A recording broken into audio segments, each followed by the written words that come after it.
Good morning viewers, আরও একটা নতুন সকাল মুর্শিদাবাদ শহরে। গত সপ্তাহে নিজের শহরকে পিছনে ফেলে এই শহরে এসেছি। হাজারদুয়ারি পর্ব শেষ করে ঘুরে দেখার পালা বাকি শহরটা। ঘড়ির কাঁটায় ভোর 5টা। শীতের সকালে এখানে টেম্পারেচারটাও বেশ কম, প্রায় 12 ডিগ্রি আছে। আমরা এখন বেরিয়েছি কুয়াশা মাখা মুর্শিদাবাদ দেখতে, তাই বন্ধুকে ঘুম থেকে তুলে বেরিয়ে পড়লাম। আমরা 4 বন্ধু এসেছি এই শহরে।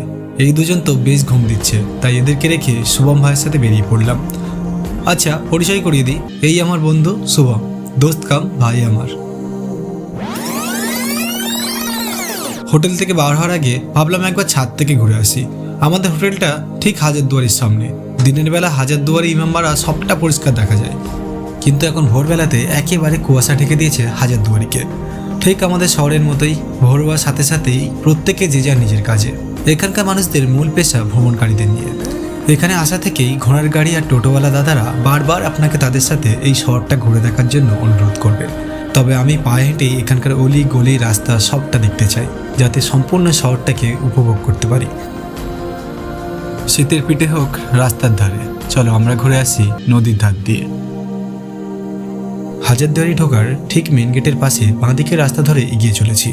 হাঁটতে হাঁটতে চলে এলাম হাজারদুয়ারির একদম পিছনের দিকে, গঙ্গার সাইডটা।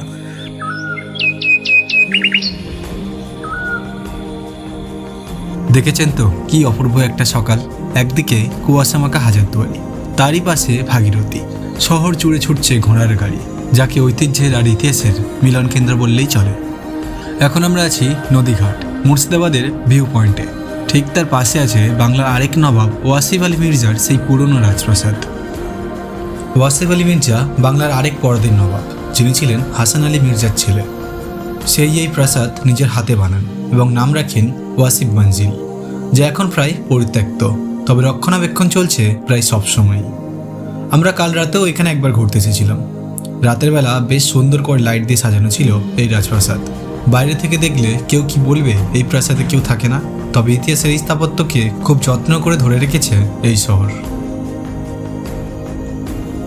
আমার বন্ধু শুভম, ও তো ভোরবেলাতে একদমই উঠতে চাইছিল না, বলছিল যে যাবই না। তবে রাস্তায় বেরিয়ে সেও খুব এক্সাইটেড। সত্যি বলতে নতুন একটা শহরে নতুন কিছু দেখার অনুভূতিটাই অন্যরকম। এই যে মাঠটাতে সকাল সকাল সব টুরিস্ট বাসগুলোর আগমন হয়। অসংখ্য মানুষ রোজ ঘুরতে আসে মুর্শিদাবাদ।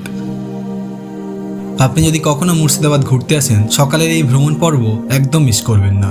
একদিকে এই পরিত্যক্ত রাজপ্রাসাদ, ঠিক তার সামনে নদীর ধারে সাফেদ মসজিদ। এই সব কিছু কিন্তু সেই প্রাচীন মুর্শিদাবাদের। আমাদের শহর কলকাতায় যেমন নদীর ধার ধরে অনেক সব বিভিন্ন মন্দির তৈরি হয়েছে, ঠিক এখানে নবাবদের দ্বারাই তৈরি হয়েছে বহু মসজিদ।